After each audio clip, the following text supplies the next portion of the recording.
Hi guys, it's Drew here.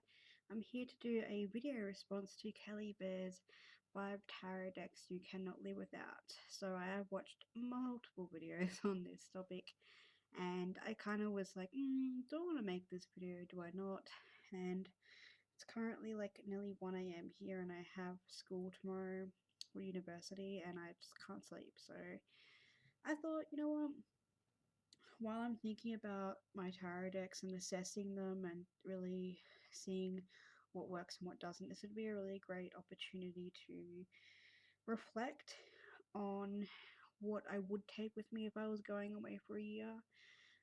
With me, I'm very, very attached to a lot of my decks. There are a couple more I would have added to this list. I'm sure everybody would like to add like the whole entire collection. But there's some deck sets I have on my pile that I think that I would be happy to leave at home for a year and give them a break. So I'm going to get right into it so I won't take up too much of your time today and start with the Druidcraft deck, which I have trimmed. This was one of my first Celtic decks, and the reason why I would bring this with me, and I'll show you a few as I sort of chat away. The reason why I would bring this deck with me is that I connect with the Celtic pantheon. It is my home base, I guess you could say. And when I saw this deck a long time ago, I really did fall in love with it. But I never really thought that I would own it myself. But I had a shopping spree probably last year. It was last year sometime. And I bought a whole ton of decks. And this was like on top of my pile to buy because I really wanted to connect with my Celtic pantheon. This deck has been incredible for that. It has connected me time and time again to my ancestry, my Irish ancestry, my path, looking at the god and goddesses and divine elementals and energy.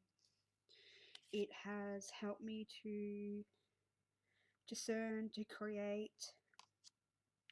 And what I have loved about this, it's also helped me to reconnect with my writing spirit. I write stories and poems based off this deck, and I just love it. I love it every time I see it, and I haven't picked it up for a long time. I fall in love again and again and again. More so when I trim the borders, and I do want the wild wood tarot. I always get those confused, but I do want the deck that looks very similar to this.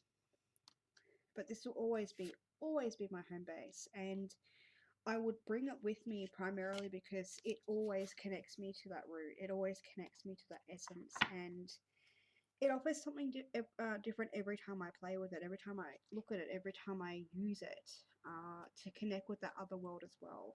And that's a really important part of my practice. So that's one deck.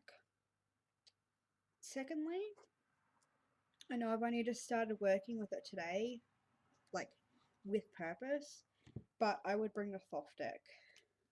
I have had incredible experiences today. Incredible. Just, I struggled with the Rider-Waite system, and I still do in some ways. I mean, it's not a really hardship deck that I struggle with, but I do look at the cards and not connect with them sometimes, the imagery. But with the Thoth deck, I am immediately plugged in. I love that it has so much symbolism to it. I just adore that. And it is one of the decks that I said to myself this year that I would work with, to study with, to learn a different system, to face the fear of stepping outside the Rider-Waite system and exploring something different, something challenging, something that connects with shadow and light. And I just find it to be very provocative for me, and provocative in a sense that it's always asking me curious questions and making me think about the questions that I'm asking in different ways. Like, I feel like when I'm looking at the cards and a question comes up, like questions just shout out at me, like in different directions, like rays, if that makes sense. Probably doesn't, but that's okay. So for that purpose, I definitely think this is going to be a deck that I will be using this year, and it's a deck that I would take with me, hands down. Even if I could not take any of these other decks with me, I think the fluff deck would be a deck that I'd take with me. I'm just gonna sort of move this around because my desk is messy. I'm an artist. I have lots of folders and notebooks and highlighters and writing magazines, and yeah. So the third deck that I would take with me if I was going away for a year would have to be the Tower of the She, and I know this is on a lot of people's lists, and I know why. For me, with this deck, I tried really hard not to latch on to any ideals about what this deck was going to offer me or what its energy was. And a lot of these cards, I know it sounds really weird, but I'm only seeing them for the first time as I'm going through them. Because majority of the time, I tend to pull the same cards. And I've been working with this deck with poetry and creativity and sort of figuring out where I am in that sense. Now, in regards to the energy that people have been talking about, like the extraterrestrial energy, the sort of starry energy, the starseed energy, I feel it. And it's even more prominent because I have sort of started watching and reading, connecting things that are fairy lore to ETs as well. But I've also had my journey with those energies. And for me, it's really important because it's connected with my storytelling gene. It's connected with myself in other places. And I feel like when I'm using this deck, I'm allowing myself to journey to those other places that my soul resides in or has resided in the past, or in different timelines and could still be there. I feel like each person that comes to me, each energy is different, even within the suits. Even within the suits themselves, there is like an overarching energy, but each character, I see them as characters and people I want to have relationships with, and I do have relationships with these people, these beings, and I think having a year to meet them all, in a, I'd go from the full all the way through, and to meet them all randomly as well. Like, it'd be really interesting to tap into that sort of, you know, go to a coffee shop kind of feeling, but not so mundane, like a magical meeting where I would communicate and write with these beings, talk to them, meditate with them, take them to the park, take them on any holidays, like mini holidays I was going on within that trip for a year or away for a year. Very soft like, very soft like. I could talk about this deck for ages. Like, I'm going to be making a video when I work with them a bit more. I mean, I work with them a lot, but I want to work with them more. I'm kind of like, I don't really know everything I want to say about this deck, but I definitely have a lot to say. Does that make sense to you guys? Do you ever have like decks where you're like, oh my god, I want to talk forever about them, and you could ramble on and sort of go into detail and feel really passionate about them, and then be like, well, I don't know what to say about them, but I know what I'm saying to myself. So and oh yes, the glyph. That is actually, I don't know if you guys can see behind me here. I can't point properly on cameras, but where the candles holder is back there, I actually cut that out of the spare card, and it's on my wall. And I have another one in, I think it's in my Morrigan journal. Yeah, so hands down that deck would come with me, and I think I'd feel really uncomfortable if I left it at home because of that energy that's in it. Like, my energy is connected with this deck very, very intensely. So we're on to 4. The next deck that I would definitely be taking with me for several reasons. One, that it's a different deck and it's not straightforward, Rider-Waite-Smith. And secondly, I love it for the dream symbolism, like the dream surrealist symbolism. And I absolutely adore this deck. I love it. And it is the, I can never pronounce it properly, Japadirized. I bought this on a whim when I was feeling like I'm really in the mood to buy a tarot deck today. So I went to the city, I purchased it very expensively, $50, went back home, looked online, could have bought it for 30. But it was what I needed at that time. I connected with it so much and I still do. Like, I haven't used it for a couple of weeks, much like my other decks that I'm showing you now, but to me this really speaks with its symbolism, with its diversity. It challenges me and I want a deck. I want to take a deck with me that is going to challenge me. Like, for example, this image is so simplistic, but it challenges me every time I look at it, and I see something different every time I look at it. And I know that with tarot, that is the case. But sometimes when you're looking at the cards, you see what you've already seen before, unless you are really, really, really, really open and sort of trying to look at things differently.